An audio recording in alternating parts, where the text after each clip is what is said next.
The Raven by Edgar Allen Poe. Once upon a midnight dreary, while I pondered, weak and weary, over many a quaint and curious volume of forgotten lore, while I nodded, nearly napping, suddenly there came a tapping, as of someone gently rapping at my chamber door. "'Tis some visitor," I muttered, tapping at my chamber door, "only this and nothing more." Ah, distinctly I remember, it was the bleak December, and each separate dying ember wrought its ghost upon the floor. Eagerly I wished the morrow. Vainly I had sought to borrow from my books surcease of sorrow, sorrow for the lost Lenore, for the rare and radiant maiden, whom the angels name Lenore, nameless here for evermore. And the silken, sad, uncertain rustling of each purple curtain thrilled me, filled me with fantastic terrors never felt before, so that now, to still the beating of my heart, I stood repeating, "'Tis some visitor entreating entrance at my chamber door. Some late visitor entreating entrance at my chamber door. This it is, and nothing more." Presently my soul grew stronger, hesitating then no longer. "Sir," said I, "or madam, truly your forgiveness I implore, but the fact is I was napping, and so gently you came rapping, and so faintly you came tapping at my chamber door, that I scarce was sure I heard you." Here I opened wide the door. Darkness there, and nothing more. Deep into that darkness peering, long I stood there, wondering, fearing, doubting, dreaming dreams no mortals ever dared to dream before.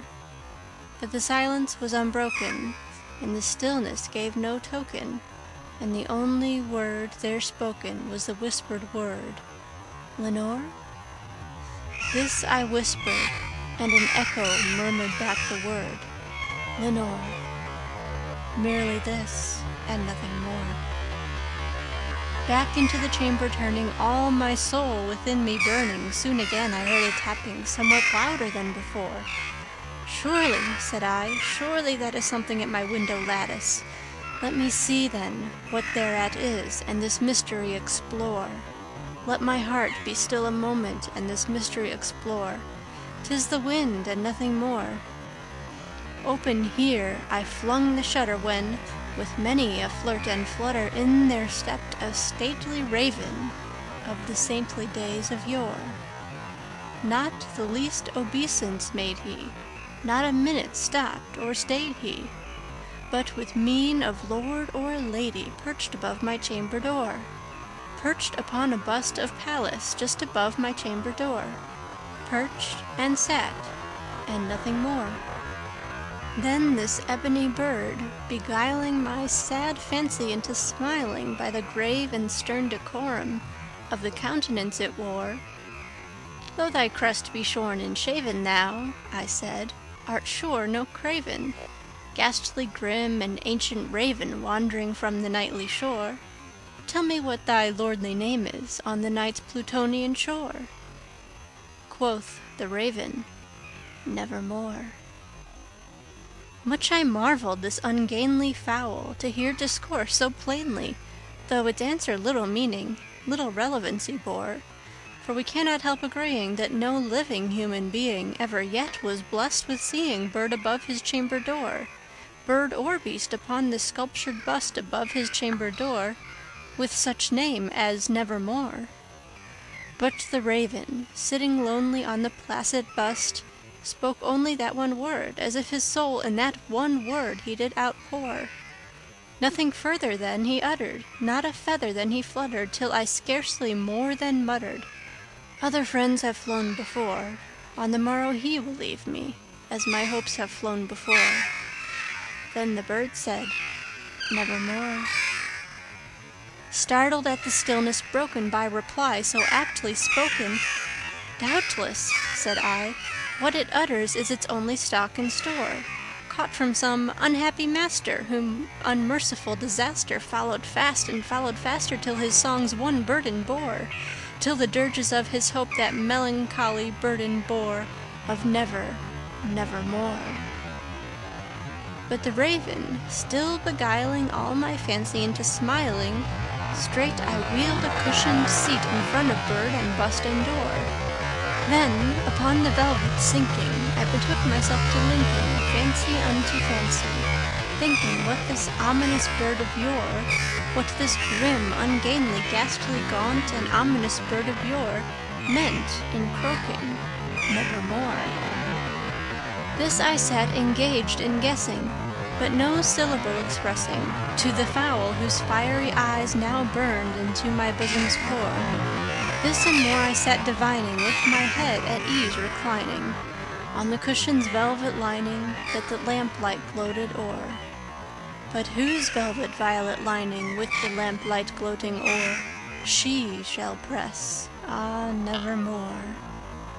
Then methought the air grew denser, perfumed from an unseen censer, swung by seraphim, whose footfalls tinkled on the tufted floor. "Wretch," I cried, "thy God hath lent thee, by these angels he hath sent thee, respite, respite and nepenthe from thy memories of Lenore. Quaff, oh quaff this kind nepenthe, and forget this lost Lenore." Quoth the raven, "Nevermore." "Prophet," said I, "thing of evil, prophet still, if bird or devil, whether tempter sent, or whether tempest tossed thee here ashore, desolate yet all undaunted, on this desert land enchanted, on this home by horror haunted, tell me truly, I implore, is there balm in Gilead? Tell me, I implore." Quoth the raven, "Nevermore." "Prophet," said I, "thing of evil, prophet still, if bird or devil, by that heaven that bends above us, by that God we both adore, tell this soul with sorrow laden if, within the distance Aidenn, it shall clasp a sainted maiden whom the angels name Lenore, clasp a rare and radiant maiden whom the angels name Lenore." Quoth the raven, "Nevermore." "Be that word our sign of parting, bird or fiend," I shrieked, upstarting. "Get thee back into the tempest and the night's Plutonian shore. Leave no black plume as a token of that lie thy soul hath spoken. Leave my loneliness unbroken, quit the bust above my door. Take thy beak from out my heart, and take thy form from off my door." Quoth the raven, "Nevermore." And the raven, never flitting, still is sitting, on the pallid bust of Pallas just above my chamber door.